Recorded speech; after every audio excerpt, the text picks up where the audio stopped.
बच्चों, crystal field theory में हमें दो बातें और करना है, राइट। तो पहली बात बच्चों हमको ये करना है कलर ऑफ द कंपाउंड, और दूसरी बात बच्चों हम लोग ये करेंगे कि हम बात करेंगे मैग्नेटिक प्रॉपर्टी ऑफ कंपाउंड, है ना।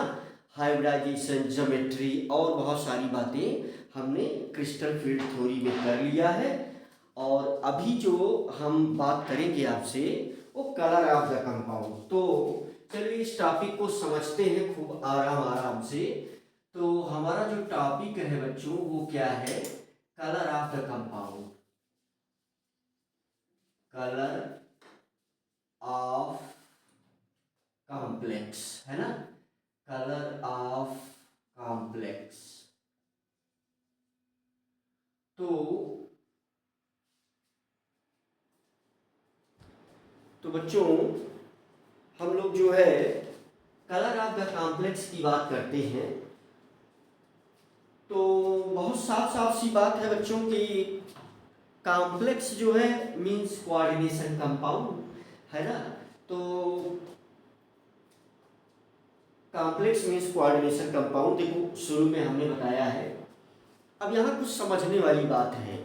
जैसे कभी कभी बच्चों के दिमाग में ये डाउट आ जाता है कि अगर हम कलर की बात कर रहे हैं तो फिर बहुत सारे कोऑर्डिनेशन कंपाउंड होंगे, उनके कलर को हमें याद करना है। तो बच्चों ऐसा कोई भी नियम कानून नहीं, आपको कलर नहीं याद करना है, बल्कि कलर के माध्यम से हमें उस कंपाउंड की हमें एनालिसिस चाहिए, है ना। अब जैसे बहुत मोटी बात आप जानते हैं, चलिए कुछ नोट्स भी बनता हुआ चलेगा तो पॉइंट और क्लियर होते चलेंगे। तो जैसे अगर ये प्रश्न किया जाए कि reason of colour of coordination compound, जैसे एक पॉइंट अगर हम ये लिख दें। अब ये सब क्वेश्चन ही है, मैं जितने पॉइंट लिखूंगा वो सब क्वेश्चन है, और उसे जो है हमें उसी फॉर्म में याद करना है, लर्न करना है। तो चलिए जैसे अब एक प्रश्न अगर ये आ जाए कि reason of colour of coordination compound, तो जैसे क्वेश्चन अगर ये आ जाए, चलिए क्वेश्चन ही बना दे रहे हैं क्वेश्चन। तो what is reason behind colour of coordination, why coordination compounds, why do coordination compounds, जैसे ये क्वेश्चन अगर हो why do coordination compounds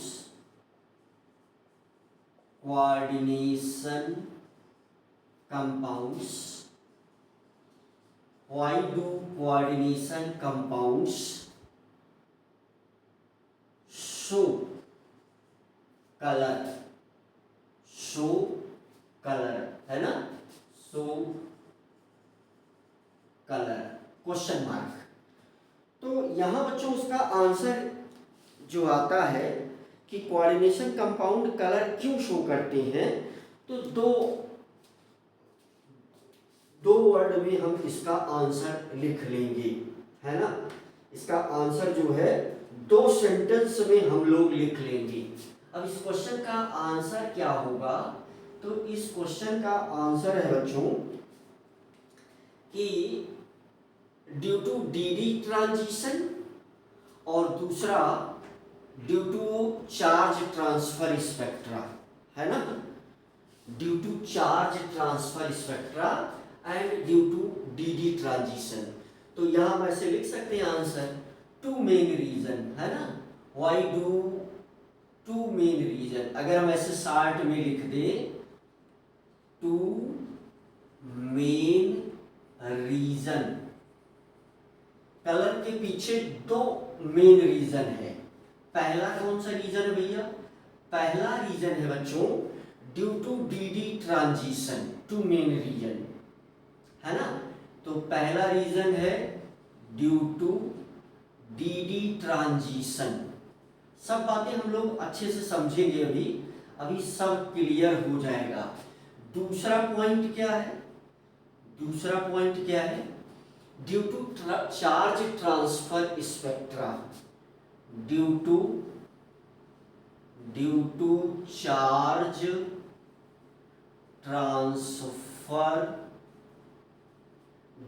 charge transfer spectra, है ना।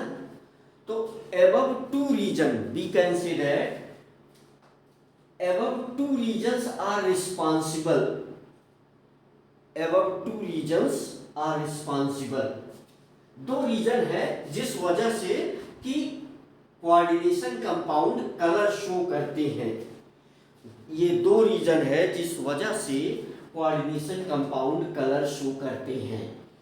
तो अभी जो हम मेन बात करेंगे ड्यू टू डीडी ट्रांजिशन, है ना। तो अब जैसे कलर ऑफ कोऑर्डिनेट, मान लो ये क्वेश्चन पूछ लिया जाए कि कलर ऑफ कोऑर्डिनेशन कंपाउंड को कौन से फैक्टर इन्फ्लुएंस करते हैं, colour of which factors are responsible, है ना, which factors influence colour of coordination compound. जैसे अब ये क्वेश्चन ही बना दें, अगर हम फिर क्वेश्चन बना दें, व्हिच फैक्टर्स, है ना, which factors influence, which factors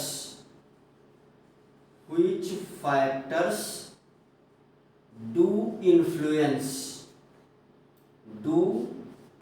influence which factors do influence color of compound। तो आंसर बहुत सिंपल सा है, which factors do influence color of compound। अगर ऐसा प्रश्न पूछा जाए आंसर क्या होगा, बहुत सिंपल सा है, कौन कौन सा फैक्टर है भाई, है ना। तो सेंट्रल मेटल एटम पहला फैक्टर क्या है, सेंट्रल मेटल एटम कलर को इन्फ्लुएंस करेगा, है ना, पहला फैक्टर सेंट्रल मेटल एटम। दूसरा फैक्टर है लिगेंड कलर को, है ना, ऐसा हम लिख सकते हैं, चलो हम ऐसा लिख दे रहे हैं, nature of central metal atom, nature of central metal atom, nature of ligands, दूसरा रीजन हो गया। तीसरा रीजन क्या हो गया भाई, तीसरा रीजन हो गया, सब ये कनेक्टेड है।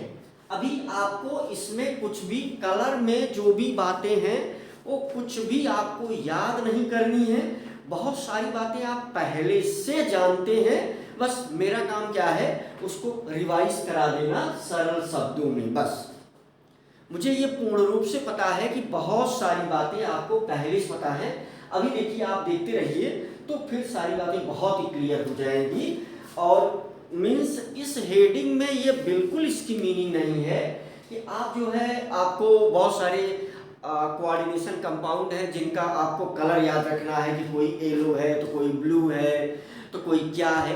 एक आध कलर है जो कभी कदापि पूछा गया तो उसको हम बता देंगे, और फ्यूचर के एग्जाम में तो कम चांस बनेगा, क्योंकि ये जो टॉपिक है मतलब एनालिटिकल टाइप का टॉपिक है, एनालिसिस है उसमें, और वही एनालिसिस पूछी जाएगी, इंपॉर्टेंट यही है। तो जैसे वैल्यू ऑफ डेल्टा है ना, CFSE, वैल्यू ऑफ CFSE है ना, ये एक फैक्टर ये भी है वैल्यू ऑफ CFSE, ठीक है। तो कहीं ना कहीं जो है ये सबसे इम्पोर्टेंट फैक्टर है, ये जो है सबसे इम्पोर्टेंट फैक्टर है value of CFSE, crystal field stabilization energy. अब देखिए यहाँ पर एक पॉइंट है, एक पॉइंट ये है कि जैसे अगर हम आपको समझाना चाहें, यहाँ पर एक पॉइंट है कि जिस कलर को एब्जॉर्ब करेगा कंपाउंड, उसके कॉम्प्लीमेंट्री कलर में उसका कलर ऑब्जर्व होगा। देखिए बहुत मोटी मोटी बातें हैं, अभी आप तुरंत समझ जाएंगे।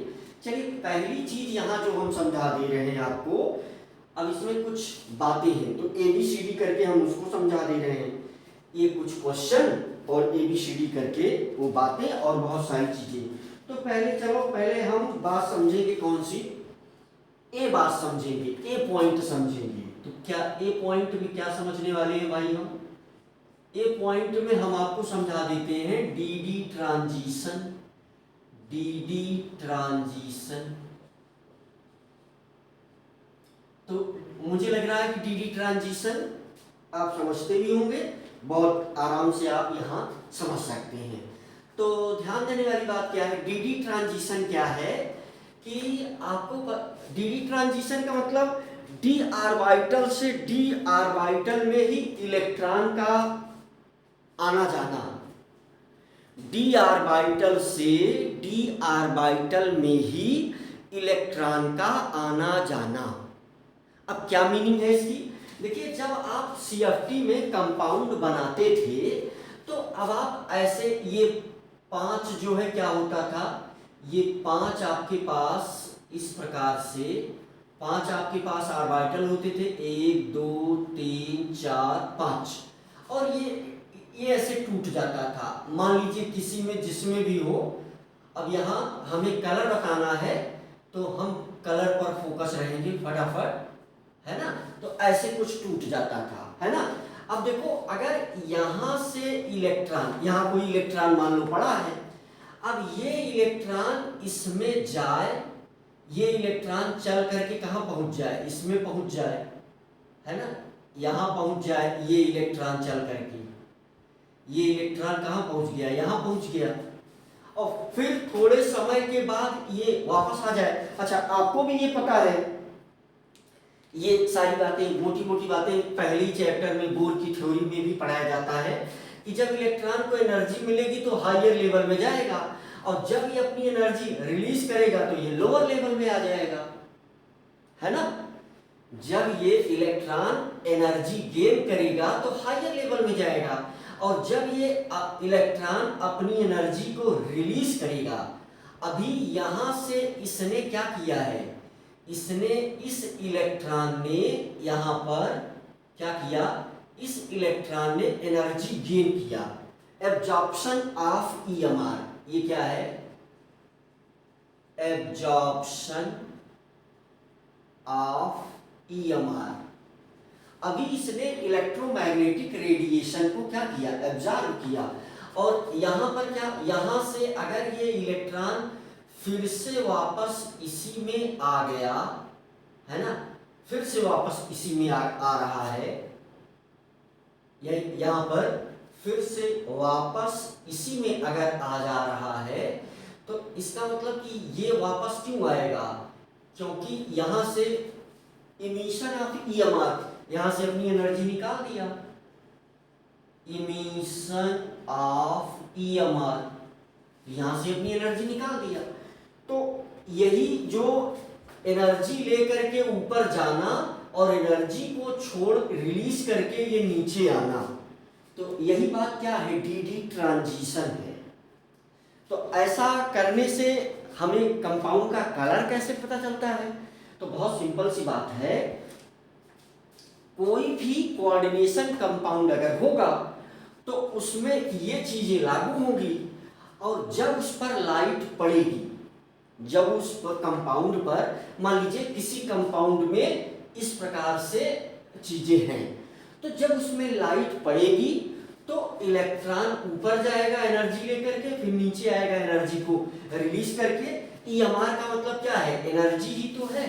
EMR को क्या बोलेंगे, EMR क्या है, एनर्जी ही तो है।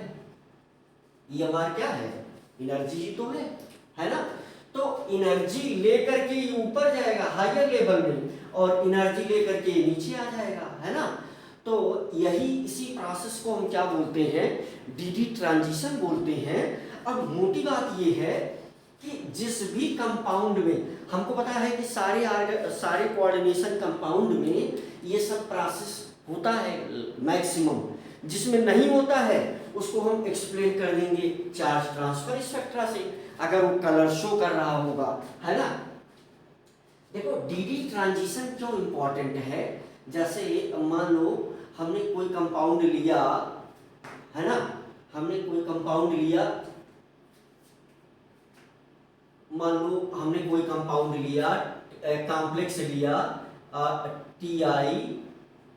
TiH2O6, है ना, TiH2O6, तो फिर TiH2O6 और इस पर लगा दिया हमने 3+, है ना, इस पर क्या लगा दिया 3+, है ना, TiH2O6 और इस पर लगा दिया हमने कितना 3+, तो TiH2O6 3+, TiCl3, है ना, TiH2O6 3+,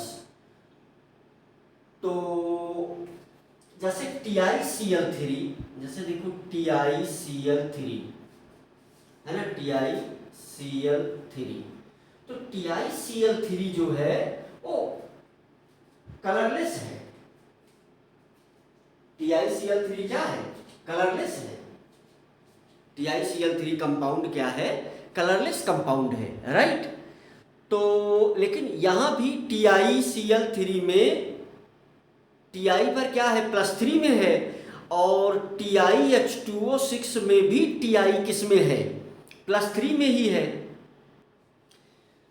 तो इसका मतलब यह है कि TiCl3 जो है क्या है, कलरलेस है, क्योंकि यहां ये कंपाउंड क्या है, कलरलेस, ये है कलरलेस, और ये वाला कंपाउंड क्या है, इसका कलर क्या है, याद नहीं करना है, कलर कभी पूछा नहीं जाता, तो इसका कलर क्या है, इसका कलर है वायोलेट, है ना, वायोलेट कलर का है ये।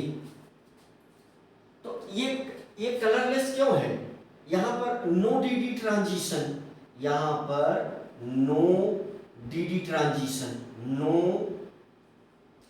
डीडी ट्रांजिशन, यहां पर डीडी ट्रांजिशन नहीं है। देखिए कलर होने के दो कारण हमने बताए हैं, पहला कारण डीडी ट्रांजिशन, दूसरा चार्ज ट्रांसफर स्पेक्ट्रा, है ना।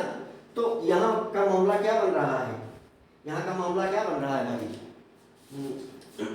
एसी कूल कर रही है, हाँ ठीक है, ठीक।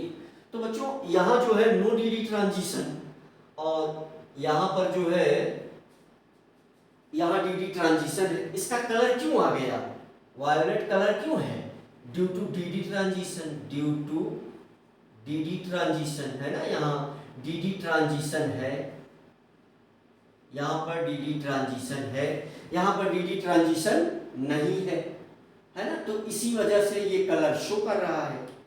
अब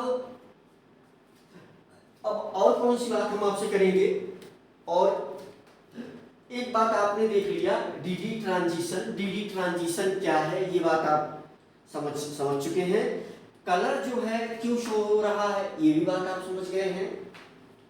अब सिंपल सी बात है कि यहाँ एक बात और आपको समझना है,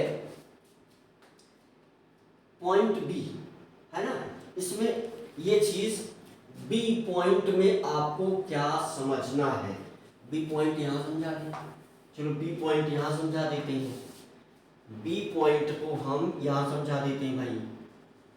क्लास 10th में आपको बिबजोर पता है, क्लास 10th में बिबजोर पता है ना, क्लास 10th में बिबजोर आपने पढ़ा है। तो ये मोटी बात आप देखो, मैं जैसा मैं बोल रहा हूं कि ये कंप्लीटली जो है एनालिसिस टाइप का टॉपिक है, इसमें रटने जैसा कुछ नहीं है, पुरानी बहुत सारी बातें हैं जो आप जानते हैं। क्या आप जानते थे हाई स्कूल में, बिबजोर, तो वायोलेट इंडिगो, है ना, वायोलेट इंडिगो, और क्या ब्लू, है ना, बिबजोर, ग्रीन, है ना, ग्रीन, येलो, ऑरेंज, रेड, ये विजुअल रीजन है ना, 1 2 3 4 5 6 7, ये चीज सबको पता है तो जैसे अगर हम इसमें जो मोटी मोटी बातें हैं भाई, देखो हम केवल एक बात कर लेते हैं, हम वो ये बात कर लेते हैं कि जैसे ही हम इस डायरेक्शन में बढ़ेंगे, जैसे ही हम इस डायरेक्शन में बढ़ेंगे, लेम्डा हमारा घटेगा नहीं, लेम्डा बढ़ेगा, न्यू फ्रीक्वेंसी घटेगी और एनर्जी घटेगी। तो मुझे उम्मीद है कि ये बात आप 10th से ही जानते हैं, है ना। ये बिग जोर है और इस डायरेक्शन में लेम्डा बढ़ेगा, फ्रीक्वेंसी घटेगी और एनर्जी भी घटेगी। इसके अपोजिट, इसका अपोजिट ट्रू होगा भाई इस डायरेक्शन में, है ना। तो इसका मतलब कि जब हम इससे इसमें चलेंगे तो लेम्डा बढ़ जाएगा, इससे इसमें चलेंगे तो फ्रीक्वेंसी घट जाएगी, है ना, बिग, है ना। तो ये फ्रीक्वेंसी घट जाएगी। तो ये बात आपको हाई स्कूल से ही पता है, ये बात आपको क्लास 10th से ही पता है। अब इस चीज में आई को छोड़ करके हम लोग जो है कॉम्प्लीमेंट्री कलर, अब देखो एक बात और कर ले तो मुझे लग रहा है कि आपको एक पॉइंट हम सी वाली एक बात करेंगे, सी। तो चाहे चित्र बना करके और चाहे डायरेक्ट भी आप समझ सकते हैं। पहले हम डायरेक्ट आपको समझाने का प्रयास करते हैं, इन सारी चीजों को हम रैंडमली यूज भी करेंगे, है ना। तो देखें आप ध्यान से, जैसे जो CFSE है, जो CFSE है, अगर इसकी वैल्यू ज्यादा होगी, CFSE की वैल्यू अगर ज्यादा होगी, अगर CFSE की वैल्यू क्या होगी, ज्यादा होगी, तो इसका मतलब ये हुआ कि जो CFSE की वैल्यू ज्यादा होगी तो जो कलर वो एब्जॉर्ब करेगा, जिस कलर को वो एब्जॉर्ब करेगा, है ना, जिस कलर को वो एब्जॉर्ब करेगा, absorb colour, absorb colour, absorb colour, है ना, फ्रीक्वेंसी ऑफ एब्जॉर्ब कलर ज्यादा होगी। बहुत सिंपल सी बात है, frequency of absorb colour, frequency of absorb colour ये ज्यादा होगी, फ्रीक्वेंसी ऑफ एब्जॉर्ब कलर ज्यादा होगी तो लेम्डा ऑफ एब्जॉर्ब कलर कम होगा, है ना। ये बहुत मोटी मोटी बातें, लेम्डा ऑफ एब्जॉर्ब कलर बहुत कम होगा, लेम्डा, वैल्यू ऑफ लेम्डा या lambda of, value of lambda of absorb colour, value of lambda of absorb colour, value of lambda of absorb colour ये क्या होगा, है ना, कम होगा। बहुत मोटी मोटी बातें हैं, ये कम होगा। चलो इसको शार्ट में यहाँ लिख देते हैं, बहुत सीधी सी बात है। इस चीज को शार्ट में लिखा हमने जो है, हम ये कहना चाह रहे हैं भाई कि ये पॉइंट ये है कि इसकी वैल्यू ज्यादा होगी और यहाँ पर इसकी वैल्यू कम होगी, बस इतने से भी काम चल सकता था। वैल्यू ऑफ एब्जॉर्ब कलर ये ज्यादा होगा, है ना, ये ज्यादा है तो ये कम, ये जो है ज्यादा और ये कम, ये जो है ज्यादा होगा। बहुत मोटी मोटी बातें हैं और मुझे लग रहा है कि जल्दी से आप समझ जाएंगे। तो सिंपल सी बात देखो, एक क्वेश्चन हमने यहाँ किया था कि why do coordination compound show colour. तो कलर कैसे शो करते हैं, उसकी मैकेनिज्म ये है कि भाई जो किसी भी कोऑर्डिनेशन कंपाउंड पर कोई भी कोऑर्डिनेशन कंपाउंड इसलिए कलर शो करता है, जैसे अगर मैं एक तीसरा पॉइंट यहाँ पर अगर लिख दूं तो वो जो है विजिबल रेंज में एब्जॉर्प्शन करता है। अगर हम यहाँ पर एक तीसरा पॉइंट भी मेंशन कर दें, यहाँ पर एक तीसरा पॉइंट भी मेंशन कर दें कलर क्यों शो होता है, तो सिंपल सी बात है कि विजिबल रेंज के कलर को ये एब्जॉर्ब करता है ना। Absorption of EMR in visible range, visible and UV range, यहाँ पर ये पॉइंट है, absorption of EMR, absorption of EMR, EMR का जो एब्जॉर्प्शन का जो रेंज होगा, रेंज, ये यूवी और विजिबल होता है, ये यूवी होता है और विजिबल भी होता है। जैसे कुल मिलाकर के हमें कोई चीज क्यों दिखती है भाई, सिंपल सी बात है कि उस पे विजुअल रीजन में चीजें हमको दिखती हैं, है ना। तो देखो जब अगर कंपाउंड पर लाइट हम जो विजुअल रीजन की ईएमआर अगर कंपाउंड पर पड़ेगी, मान लो कोई कंपाउंड है, चलो सी बात करके हम कुछ समझाते हैं, इसके लिए अगर हम फिगर बना दें फिर डी बात करके हम कुछ समझाते हैं। इसका फिगर बहुत सिंपल सा है, बहुत सिंपल सा है, देख लो ये, और सबसे मेन फैक्टर ये है ना, सबसे मेन फैक्टर है ये, तो देख लो समझने वाला पॉइंट ये है।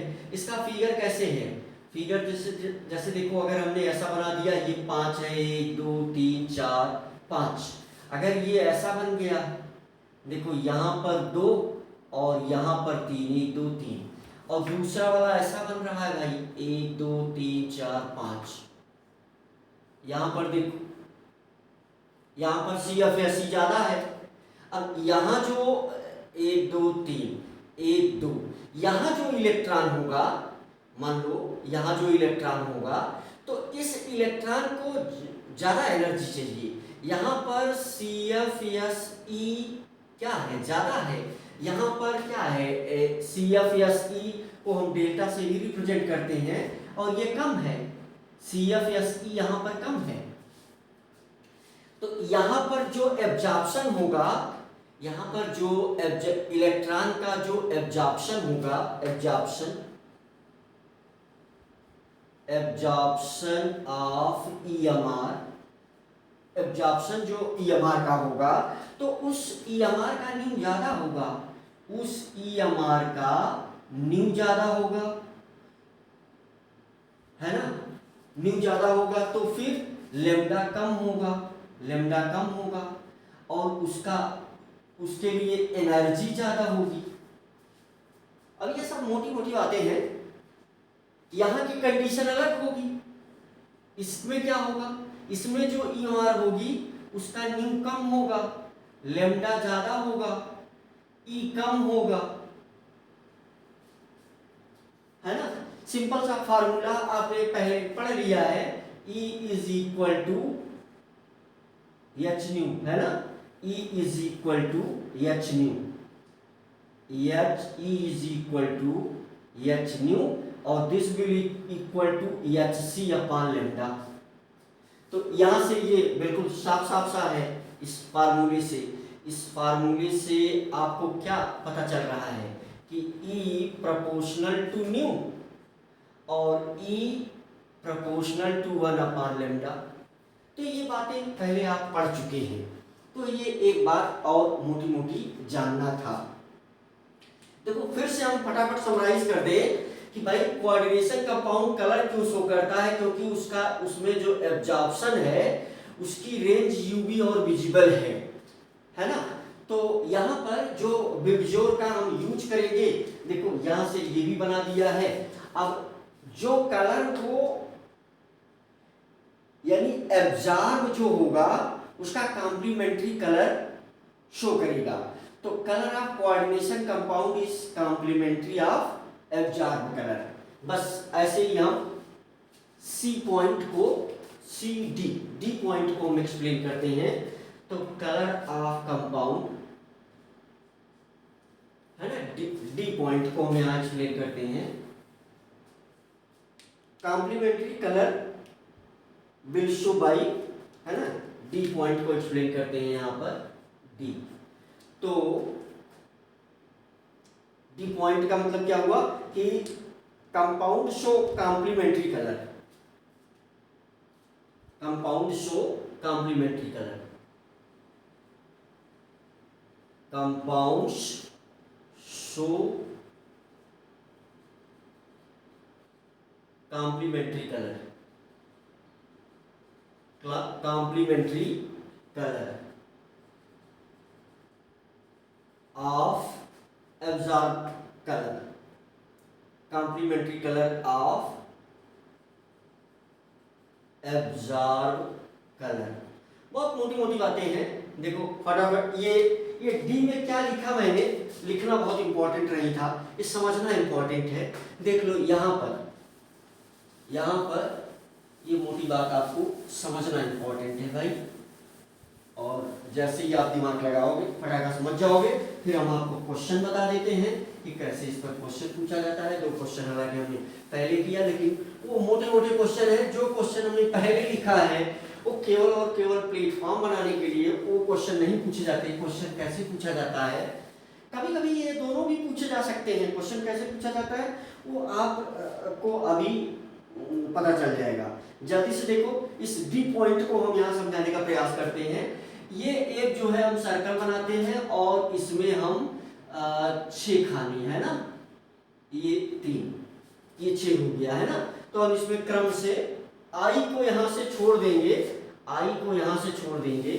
अब देखो एक मोटी बात है कि क्या आई आता नहीं होगा, नहीं भाई, आपके सिलेबस को लिमिटेड बना करके चीजों को समझाने का प्रयास किया गया है ना। ऐसा थोड़ी है कि किसी भी कंपाउंड का कलर इंडिगो होता ही नहीं होगा, ऐसा नहीं है ना। तो होता होगा, है ना, सिंपल सी बात है। तो इसमें जो है हम कलर को फिल करके कॉम्प्लीमेंट्री कलर को बताएंगे, है ना। यानी जो कलर एब्जॉर्ब होगा उसके अपोजिट जो कलर होगा वही ये कंपाउंड शो करेगा, राइट। तो देखो बातें हम समराइज कर रहे हैं।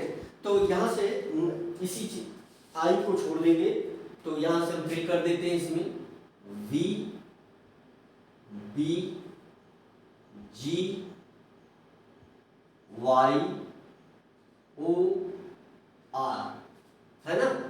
तो बिगजोर, तो क्या इसकी क्या मीनिंग हुई? इसकी मीनिंग ये हुई कि अगर वो ग्रीन एब्जॉर्ब करेगा तो रेड दिखेगा। अब देखो नेचर के रहस्य को देखो, ग्रीन एब्जॉर्ब करेगा तो रेड दिखेगा और रेड एब्जॉर्ब करेगा तो ग्रीन दिखेगा। ऐसे ही है, देख लो। अगर ये देखो, अगर ये वायोलेट एब्जॉर्ब करेगा तो येलो दिखेगा और येलो एब्जॉर्ब करेगा तो वायोलेट दिखेगा। कौन? Colour of complex. फिर से देखो, अगर ये ब्लू जो है एब्जॉर्ब करेगा, ब्लू एब्जॉर्ब करेगा तो ऑरेंज दिखेगा और ऑरेंज एब्जॉर्ब करेगा तो ब्लू दिखेगा, है ना। है कि नहीं? बहुत मोटी मोटी बात। अब इसमें देखो कलर याद नहीं करना है, ये कलर तुम्हें नहीं याद करना है ना। ये सब एनालिसिस के लिए एक आध पॉइंट है जिसे दिमाग में रखना है।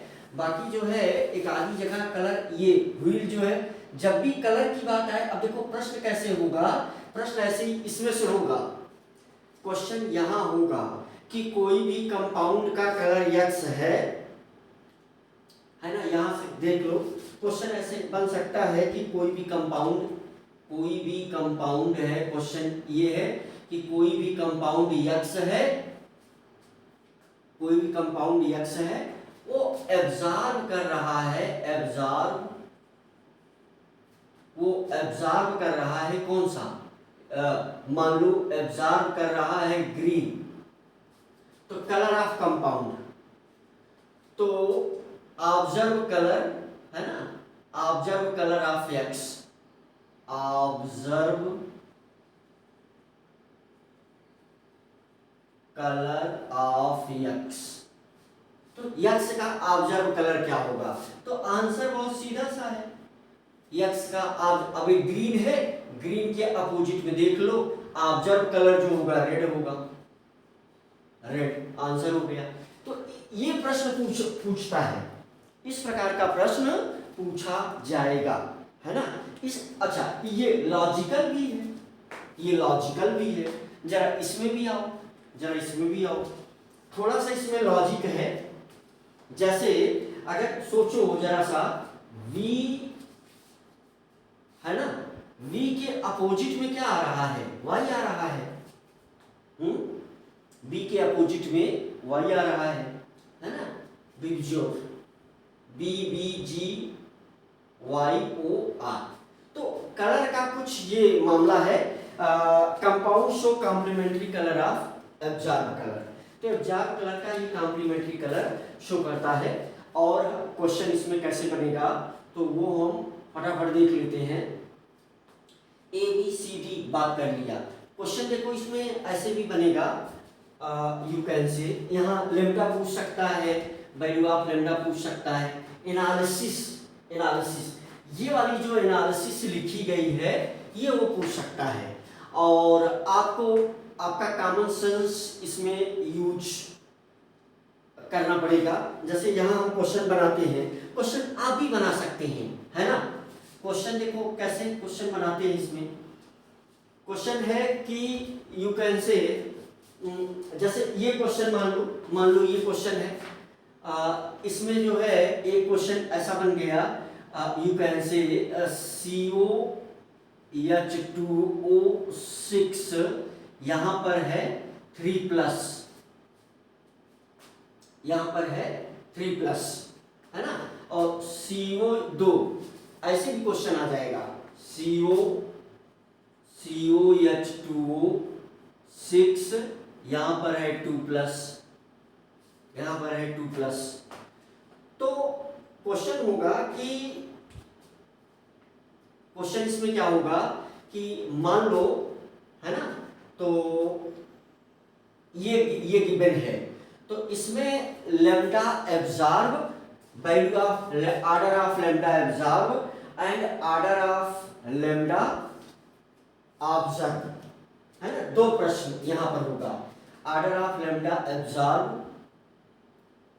ऑर्डर ऑफ लेम्डा एब्जॉर्ब, ये बता दीजिए क्या है, ऑर्डर ऑफ लेम्डा, है ना, observe, order of lambda observe, है ना। तो ऐसा कुछ, ऑर्डर ऑफ लेम्डा ऑब्जर्व, ये बताना है। तो देखो इसमें जो है बहुत मोटी मोटी बातें हैं, चाहो तो जल्दी से समझ लो। मान लो ऐसा क्वेश्चन कभी दिया जाए तो फटाका हम कैसे कर लेंगे, और ऐसे ही क्वेश्चन इसमें आएंगे। ये इस टाइप का क्वेश्चन ज्यादा आएगा, ज्यादा कंपाउंड एक साथ दे देगा, लिगेंड की बात करेगा। अगर भाई देखो लिगेंड की स्ट्रेंथ ज्यादा है तो CFSE, है ना, लिगेंड की स्ट्रेंथ ज्यादा है। अब एक ABCD पॉइंट हो गया था, एक E पॉइंट लिख देते हैं, फिर इस क्वेश्चन का आंसर हम आपको समझाते हैं। तब तक आप इस क्वेश्चन पर अपना दिमाग दौड़ाइए, है ना। तो बहुत यहाँ पर एक सिंपल सी बात देखो क्या बनती हुई नजर आ रही है, ABCDE। बात यहाँ पर हम E वाला पॉइंट बताना चाह रहे हैं। तो बहुत सिंपल सी बात है कि स्ट्रेंथ ऑफ लिगेंड, है ना, देखो स्ट्रेंथ ऑफ लिगेंड, अगर स्ट्रेंथ ऑफ लिगेंड ज्यादा होगी, स्ट्रेंथ क्या होगी, अगर ज्यादा होगी, तो इसकी मीनिंग क्या है कि वैल्यू ऑफ डेल्टा ये ज्यादा होगी। और अगर वैल्यू ऑफ डेल्टा ज्यादा होगी तो इसका मतलब लेम्डा ऑब्जर्व, है ना, यहां पर लेम्डा एब्जॉर्ब, लेम्डा एब्जॉर्ब कम होगा, है ना। यहां से क्या होगा, लेम्डा एब्जॉर्ब कम होगा। देख लो फिर न्यू एब्जॉर्ब ये ज्यादा होगा, है ना, ई एब्जॉर्ब है ना, ऐसा कुछ, ई एब्जॉर्ब ये भी ज्यादा होगा, है ना। इसके अपोजिट भी ट्रू है, इसके अपोजिट भी ट्रू है। अपोजिट वाली बात आपको स्वयं लिखना चाहिए, है ना, अपोजिट वाली बात आपको स्वयं लिखना चाहिए। अगर स्ट्रेंथ ऑफ लिगेंड हम कहां चेक करेंगे, किसी भी कोऑर्डिनेशन कंपाउंड में, for any coordination compound, for any coordination compound, ऐसा ये कुछ मामला बनेगा। फॉर एनी कोऑर्डिनेशन कंपाउंड ये मामला बनेगा। फॉर एनी कोऑर्डिनेशन कंपाउंड, अगर देखो प्रोबेबिलिटी यही बन रही है, अगर स्ट्रेंथ ऑफ लिगेंड ज्यादा है तो यहाँ CF या C की वैल्यू ज्यादा होगी, तो जो एब्जॉर्ब होगा उसका लेम्डा कम होगा, फ्रीक्वेंसी हाई होगी, उस कलर की एनर्जी ज्यादा होगी, है ना। और ऑब्जर्व की कहानी में जब हम चलेंगे, है ना, अभी तो एब्जॉर्ब की कहानी, अब observe lambda observe, lambda observe ये क्या होगा, ज्यादा होगा, लेम्डा ऑब्जर्व ज्यादा होगा, तो फिर न्यू ऑब्जर्व, न्यू ऑब्जर्व कम होगा, और फिर ई ऑब्जर्व कम होगा, है ना, ई ऑब्जर्व कम होगा, है ना, ई ऑब्जर्व कम होगा। अब इसके अपोजिट वाले में भी हमें उम्मीद है कि आप समझ रहे होंगे, आप आराम से लिख के कर सकते हैं। ये क्वेश्चन जरा देखो, ये क्वेश्चन जरा सा देखो, तो मान लो, है ना, मान लो कि हम क्या करें, मान लो कि हम जो है इसके लिए ऑब्जेक्ट 1 और 2, ये है कंपाउंड 1, ये है कंपाउंड, नाम रख दें, ऐसा नाम भी रख दें, चलो नाम ही रख देते हैं। ये है हमारे पास कंपाउंड 1 है, और ये है कंपाउंड हमारे पास 2। तो आंसर इसका देख लो, आंसर इसका क्या होगा, आंसर, तो आंसर बहुत सिंपल सा है। आंसर क्या होगा, आंसर ये होगा कि भाई यहां पर देखो H2O 3+ में है, तो H2O 3+ में है, तो CFSE एक्सप्लेन भी कर दे क्या, चलो एक्सप्लेन कर देते हैं, चलो एक्सप्लेन कर देते हैं। या देखो वैसे पहले एक बात समझ लो, चलो यहाँ ये CO3+ में है, तो यहाँ CFSE ज्यादा होगा, और अगर CFSE ज्यादा होगा तो फिर एब्जॉर्ब जो है इसका लेम्डा कम होगा, तो फिर क्या, लेम्डा एब्जॉर्ब किसके लिए, 1 के लिए, लेम्डा एब्जॉर्ब कम होगा 1 के लिए, और लेम्डा एब्जॉर्ब 2 ज्यादा होगा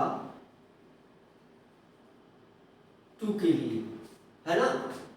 रीजन इसका बहुत क्लियर है, रीजन बहुत क्लियर है। अब ये दूसरा वाला क्वेश्चन बता दो, पहला वाला क्वेश्चन देखो, ये ऐसा कंपाउंड दे दिया गया है, ये जो है आपसे पहला क्वेश्चन पूछ लिया गया, ये आपसे पूछ लिया गया दूसरा क्वेश्चन, ये पहला क्वेश्चन है, 1 के लिए लेम्डा एब्जॉर्ब कम होगा, है ना, order of lambda observe, simple सी बात है कि देखो अगर ये जो है इसका लेम्डा जो एब्जॉर्ब कर रहा है वो कम है, तो जो ऑब्जर्व होगा वो इसके अपोजिट हो जाएगा, है ना। आंसर क्या हुआ, आंसर क्या हुआ कि लेम्डा ऑब्जर्व, है ना, लेम्डा ऑब्जर्व, ऑब्जर्व का मतलब जो दिखता है भाई, ऑब्जर्व का मतलब लेम्डा ऑब्जर्व 1, है ना, ये ज्यादा होगा लेम्डा ऑब्जर्व 2 से, है ना। इसको चाहे तो आप एक्सप्लेन भी कर सकते हैं, चाहे तो आप एक्सप्लेन कर सकते हैं, और मतलब पॉइंट, इसी पॉइंट को देख करके इसके अपोजिट वाला A B C D E, F बात जो है होमवर्क में इसके अपोजिट में यफ बात, आप यफ जो पॉइंट है, यफ पॉइंट को इसका अपोजिट वाला आप स्वयं बनाएं, है ना। इसी को देख करके देखिए इसको हम एक्सप्लेन कर सकते हैं। आंसर तो हो गया दोनों का, अब देखो एक्सप्लेन कर देते हैं इसको। चलो एक्सप्लेन करते हैं, चलो एक्सप्लेन करते हैं। देखो कंपाउंड, जो कंपाउंड वन, एक्सप्लेन, जो कंपाउंड वन है, कौन सा कंपाउंड है, ये कंपाउंड वन देख लो, ये है कंपाउंड वन हमारे पास। तो वन में क्या है, 3 प्लस है, CMA पर क्या है, CMA पर क्या है, यहां पर +3 है। और कंपाउंड 2 में देखो, कंपाउंड जो 2 है इसको एक्सप्लेन कर रहे हैं हम। कंपाउंड 2 में जो CMA है, CMA है, इसमें है +2, तो यहां से CFSE ज्यादा होगा, CFSE ज्यादा होगा, और ये वाला CFSE भाई इसके रिस्पेक्ट में CFSE कम होगा। तो अगर देख लो, अगर CFSE ज्यादा है तो ये सब चल रहा है, देखो CFSE अगर ज्यादा है तो ये चल रहा है मामला, CFSE कम होगा तो इसके अपोजिट वाला चलने लगेगा, है ना। CFSE अगर कम होगा तो इसका अपोजिट वाला मामला चलने लगेगा भाई। तो मुझे लग रहा है कि बातें समझ में आ गई होंगी, इसमें कुछ बहुत जटिल बात नहीं है।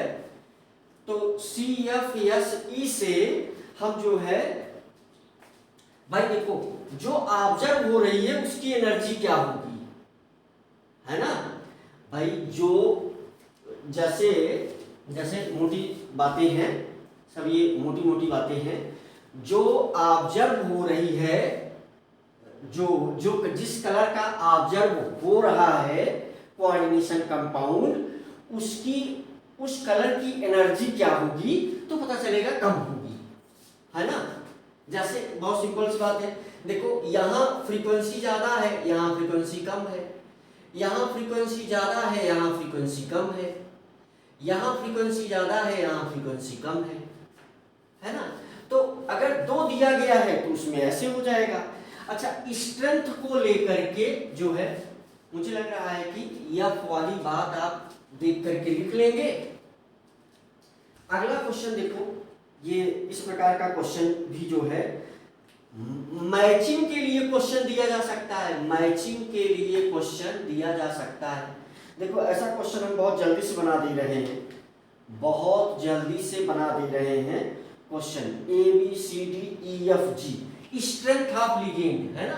देखो यहाँ स्ट्रेंथ ऑफ लिगेंड को भी कनेक्ट किया गया है, तो यहाँ क्वेश्चन जो है किस पर आ गया, स्ट्रेंथ ऑफ लिगेंड पर क्वेश्चन कैसे बनेगा, स्ट्रेंथ ऑफ लिगेंड पर क्वेश्चन कैसे बनेगा। देखो जरा सा, ऐसा मामला, ऐसे बहुत सारे कंपाउंड दे करके हम सबसे प्रश्न कर सकता है, वो कहेगा मैच करना है, हमें क्या करना है, मैच करना है।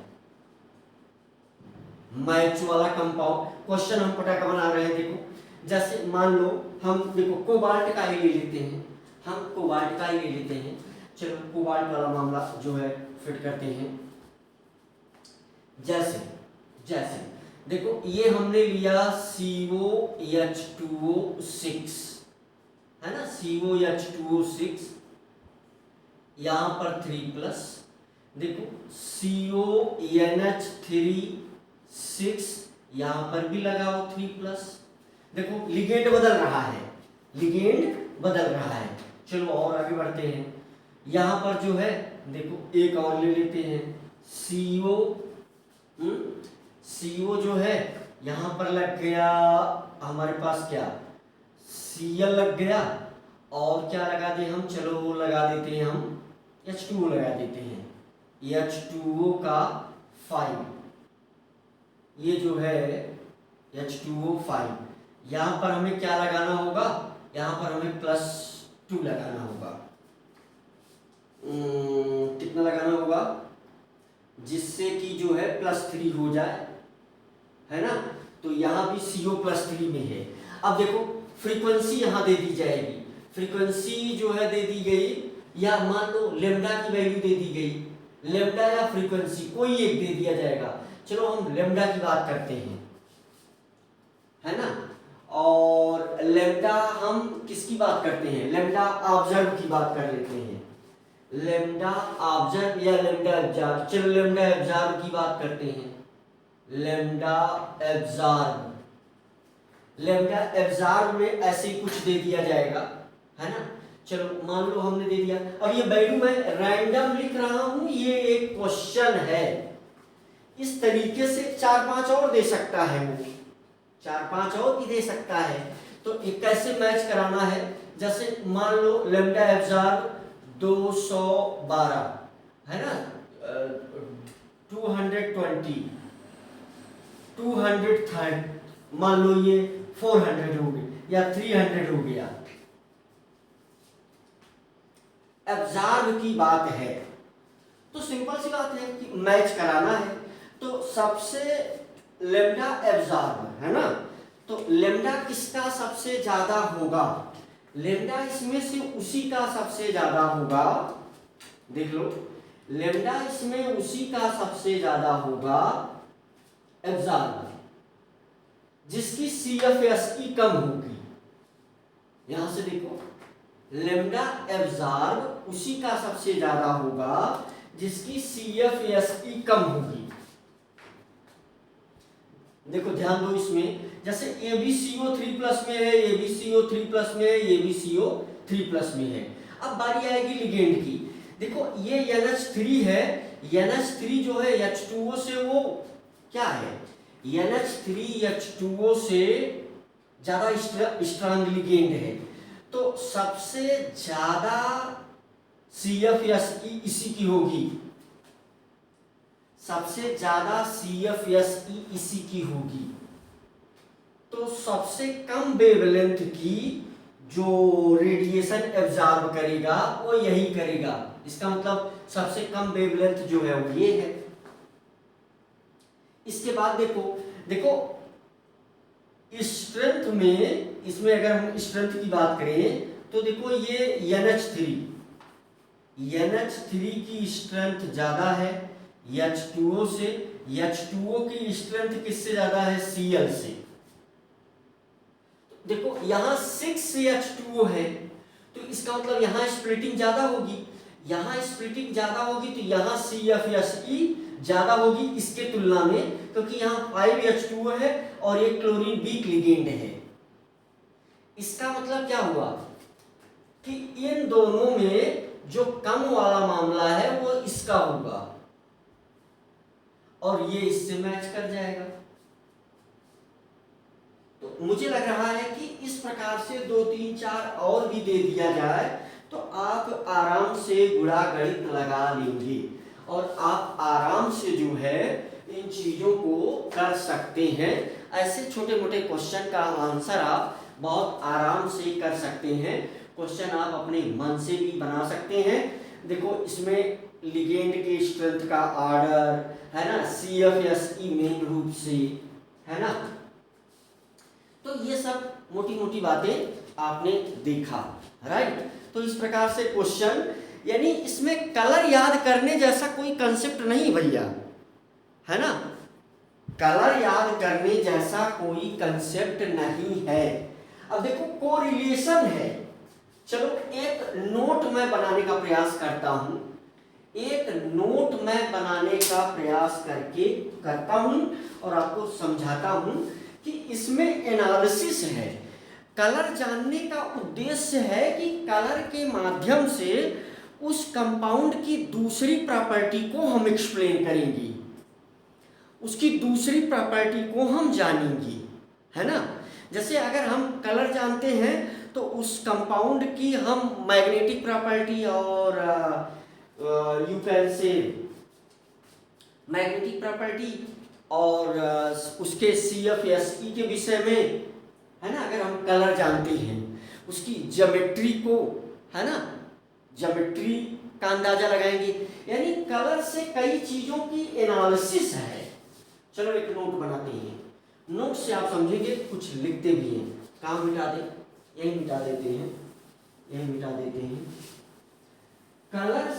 कलर यहाँ याद नहीं करना है, कलर याद करने जैसा कोई कंसेप्ट नहीं है। बहुत रेयरेस्ट एंड रेयर केस में कलर वाली बात होती है, नहीं तो एनालिसिस है।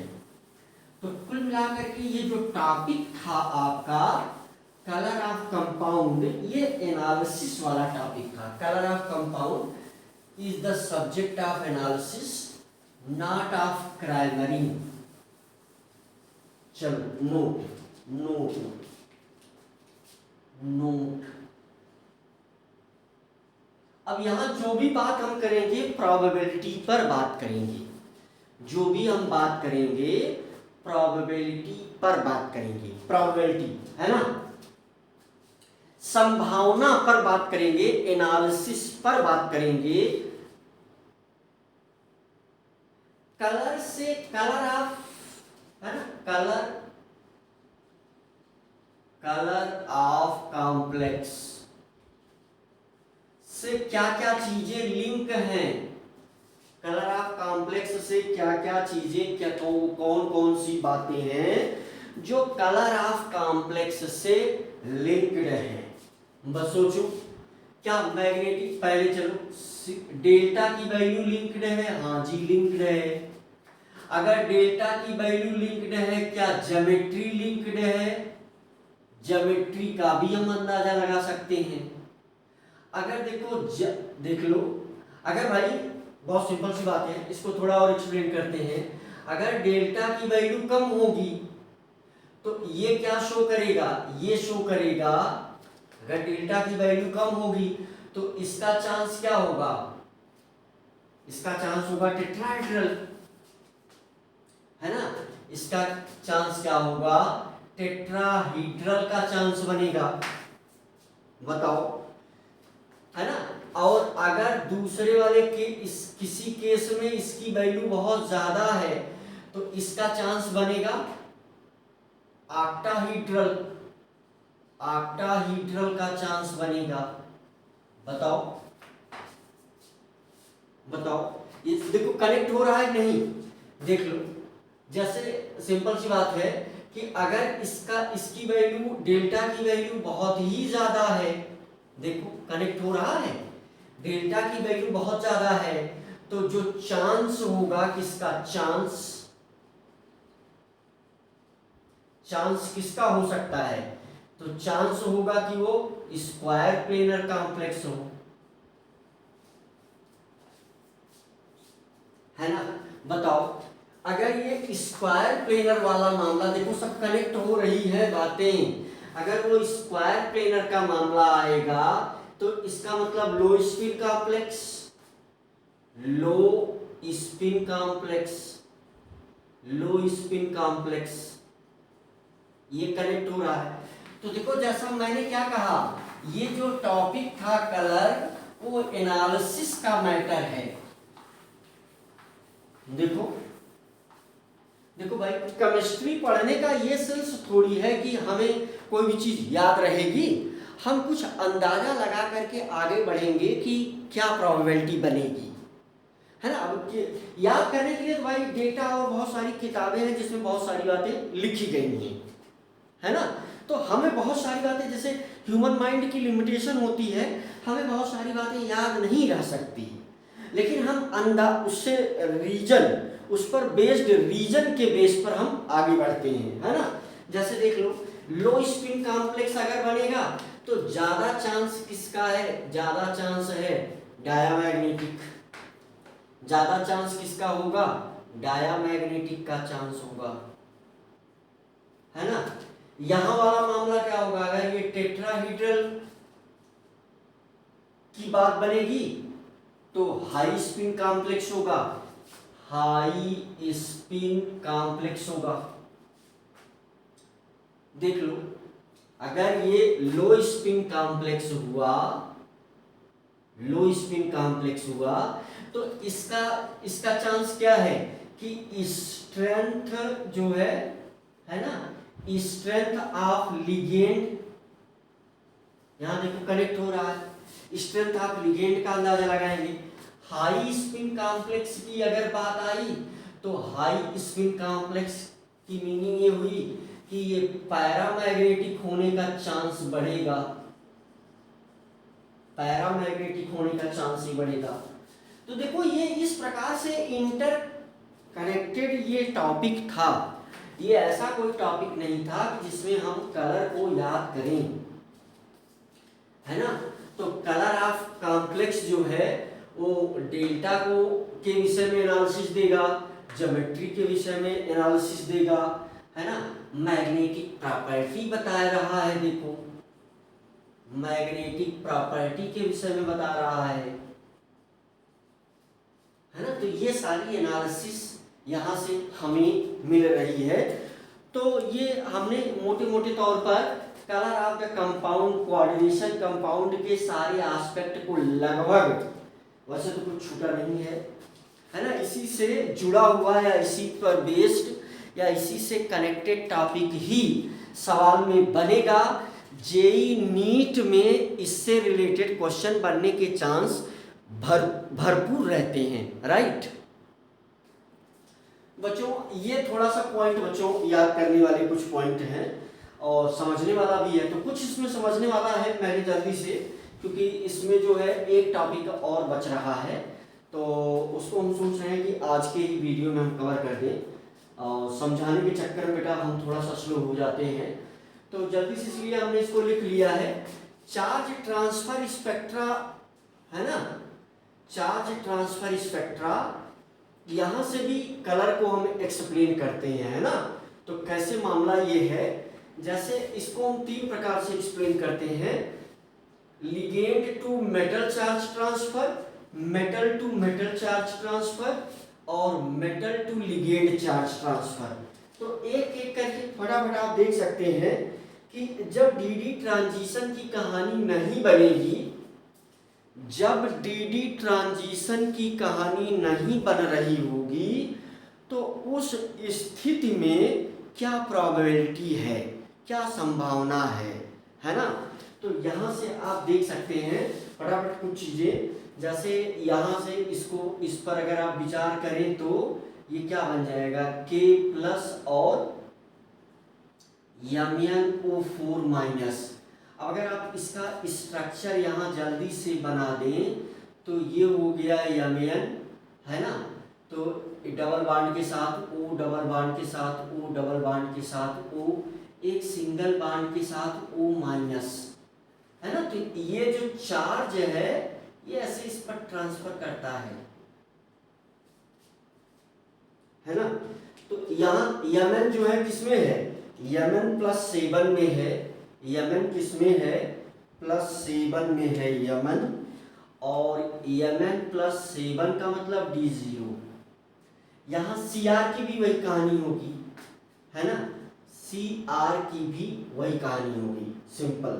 जैसे इसका स्ट्रक्चर अगर आप जल्दी से बना देते हैं तो ये देखिए, ये Cr है, एक डबल बॉन्ड के साथ यहाँ है, डबल बॉन्ड के साथ यहाँ है, ये O पर एक माइनस, ये O पर भी एक माइनस, CrO4 2 माइनस, है ना।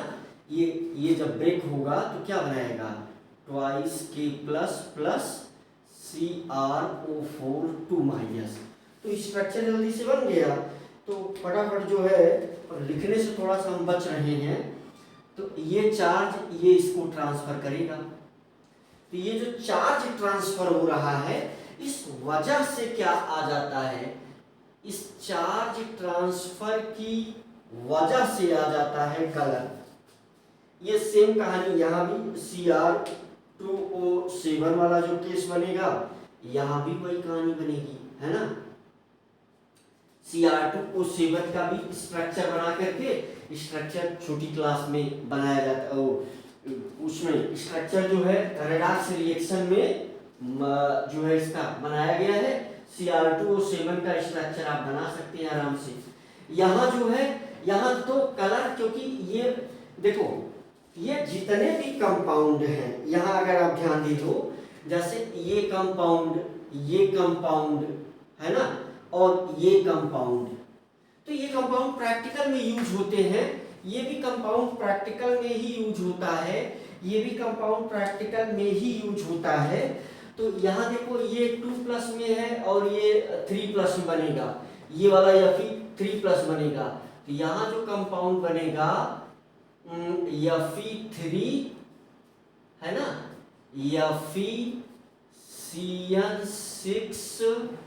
और इसका क्या लगा देंगे हम लोग ट्वाइस, है ना। देखो 2 यहाँ आ गया, ये 3 यहाँ चला आया, वही सेम यहाँ भी कर लेना है।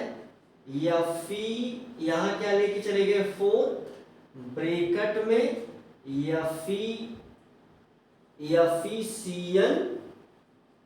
FeCN6 और ये ऊपर क्या चला जाएगा 3, यहाँ 3 नीचे, ठीक है। तो इस प्रकार से कुछ याद करने वाले ये पॉइंट हैं। और चार्ज ट्रांसफर की वजह से इंटेंस कलर आता है। भाई D0 है तो DD ट्रांजिशन कर नहीं पाएगा, अगर D0 है तो DD ट्रांजिशन नहीं कर पाएगा। अगर D0 है बच्चों तो DD ट्रांजिशन यहां नहीं कर पाएगा, तो DD ट्रांजिशन नहीं कर पाएगा, तो फिर किस वजह से इतना इंटेंस कलर है, KMnO4 का कितना इंटेंस कलर है। वैसे ही K2Cr2CrO4 का भी इंटेंस कलर है, K2Cr2O7 का भी बहुत इंटेंस कलर है। ये कलर जो है हमें याद रखना होता है, क्योंकि ये प्रैक्टिकल में इसका यूज होता है। ये प्रूसियन ब्लू है, ये क्या है प्रूसियन ब्लू है, और ये क्या है हमारे पास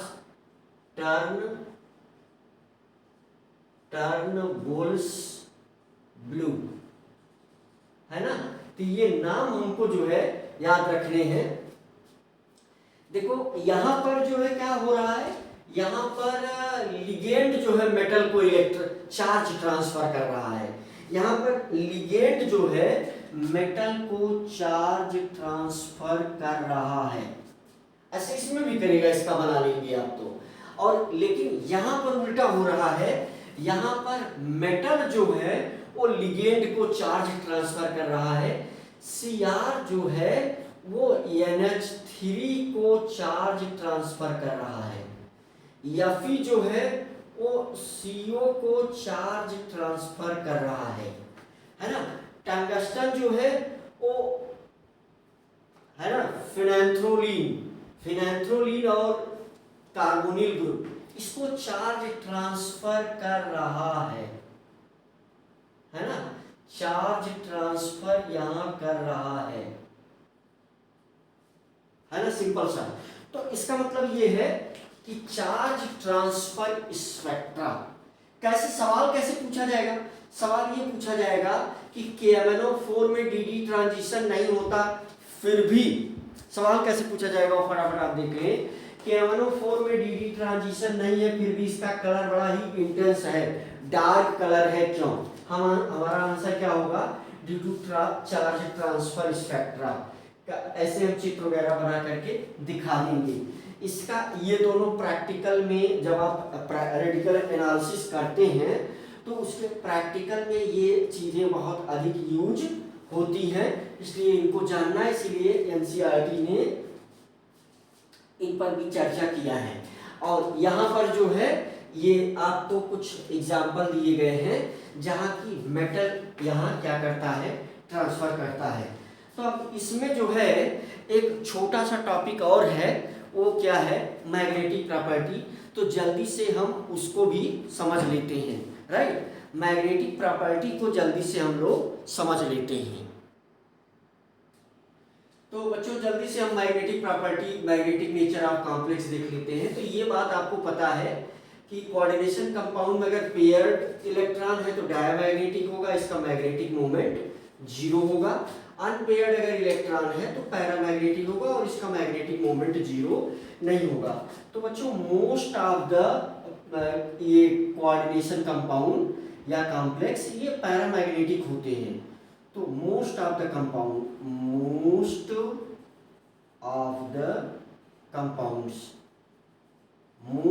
कंपाउंड्स ये होते हैं।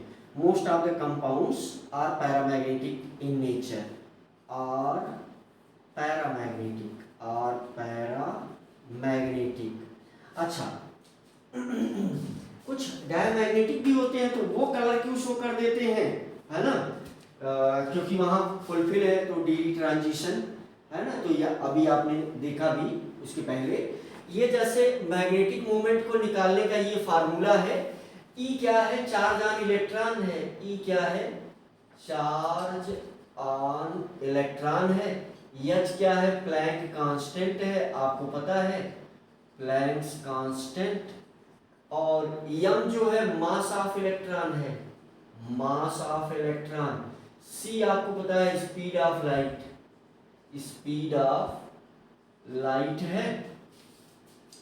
इसको कैलकुलेट वैल्यू सब कुछ पुट करने पर ये आता है अर्ग इनटू गॉस इनवर्स, और इसको बोलते हैं बोहर मैग्नेटॉन, और ये 1 Bm है, ठीक है, 1 बोर मैग्नेटॉन। यहाँ पर ये वाला पॉइंट, अगर नंबर ऑफ अनपेयर्ड इलेक्ट्रॉन 1 है ना, मान लो यहाँ देखो रखो, अगर नंबर ऑफ अनपेयर्ड, यन जो है क्या है, नंबर ऑफ अनपेयर्ड इलेक्ट्रॉन, यन क्या है, नंबर ऑफ अनपेयर्ड इलेक्ट्रॉन। देखो यहाँ से कुछ छोटा मोटा कैलकुलेशन हम कर लेते हैं। जैसे म्यू की भाई, अगर नंबर ऑफ अनपेयर्ड इलेक्ट्रॉन 1 है तो 1, देखो ब्रैकेट लगाओ, 1 ब्रैकेट 1 प्लस 2, तो इसका मतलब क्या हुआ 3, है ना, √3। तो दिस विल इक्वल टू √3 1.73। देखो सिंपल सी बात है, √3 इज इक्वल टू 1.73। यहाँ पर भी है ना 1.73। जैसे म्यू की वैल्यू अगर 2 अनपेयर्ड इलेक्ट्रॉन 2 है तो रूट में लगाओ 2 विद इन ब्रैकेट 2 प्लस 2, तो ये क्या हो जाएगा √8, है ना। 2 2 जा 4, 2 2 जा 4 प्लस 4 8, तो ये क्या हो जाएगा 2√2, क्या हो जाएगा 2√2। This will 2√2। आगे हम जैसे ही बढ़ते चलेंगे तो इसका मतलब कि जितना नंबर ऑफ अनपेयर्ड इलेक्ट्रॉन होगा, जो मैग्नेटिक मोमेंट की वैल्यू आती है, तो जितना नंबर, जैसे 5 अनपेयर्ड इलेक्ट्रॉन तो 5 पॉइंट समथिंग, है ना। जैसे ये 2 है नंबर ऑफ अनपेयर्ड इलेक्ट्रॉन, तो 2 2 जा 4, ये ऐसे बनता है ना। जैसे मान लो 5, चलो 5 रख लेते हैं, तो ये जो है, जैसे इसकी वैल्यू तो हम लोग जानते हैं, जैसे 2 × 1.41, तो ये कितना हो जाएगा 2.82, है ना। जैसे चलो 5 रख लो, तो यानी जितना नंबर ऑफ अनपेयर्ड इलेक्ट्रॉन होगा, जैसे देखो 1 unpaired electron 1 point something, 2 unpaired electron 2 point something, ऐसे ही अगर 3 अनपेयर्ड इलेक्ट्रॉन तो 3 पॉइंट समथिंग, अगर ऐसे ही 4 अनपेयर्ड इलेक्ट्रॉन तो 4 पॉइंट समथिंग। चलो 5 के लिए कैलकुलेट कर लेते हैं, तो √5 विद इन ब्रैकेट 5 प्लस 2, है ना। तो √ कितना 5 to 7 into 5, √35, √35 to 35, ठीक है, √35 जो है वो 5 पॉइंट समथिंग होगा। चलो 35 का यहाँ हम √ निकाल देते हैं। 35 का जल्दी से 5 5 25 5, ठीक है, यहाँ 10 हो गया, यहाँ भी क्या आ गया 10 आ गया, पॉइंट लगाया 2 0 गया, कितना टाइम 9 टाइम, है ना। तो 5.9, तो ऐसे ही कुछ आ जाता है। तो ये हम लोगों ने क्या सीख लिया, मैग्नेटिक प्रॉपर्टी। अब जो है सिनर्जिक बॉन्डिंग और स्टेबिलिटी, 2 पॉइंट इसमें और हैं, और उन दोनों पॉइंट के बाद हम लोग जो है आइसोमेरिज्म पढ़ लेंगे, है ना। तो चूंकि बच्चों ये चैप्टर जो है वो देखो, हम केमिस्ट्री तो भाई बहुत सारी केमिस्ट्री पढ़ते रहते हैं हम सब लोग, लेकिन जो चूंकि ये चीज़ें शुरू से करके स्लो हमने पढ़ाया, जैसा मैं बार बार बोल रहा हूँ, यानी इस चैप्टर में फ़ायदे की चीज़ें बहुत ज़्यादा हैं, यानी रियल केमिस्ट्री को आप समझ रहे हो, कुल मिला करके यही कहना है ना। तो 2 टॉपिक और उसके बाद फिर क्या, 2 टॉपिक के बाद स्टेबिलिटी और सिनर्जिक बॉन्डिंग। तो इस 2 टॉपिक के बाद जो है हम लोग डिस्कस करेंगे आइसोमेरिज्म की, राइट। तो कुल मिला करके जल्दी से ही ये चैप्टर खत्म होगा, ठीक।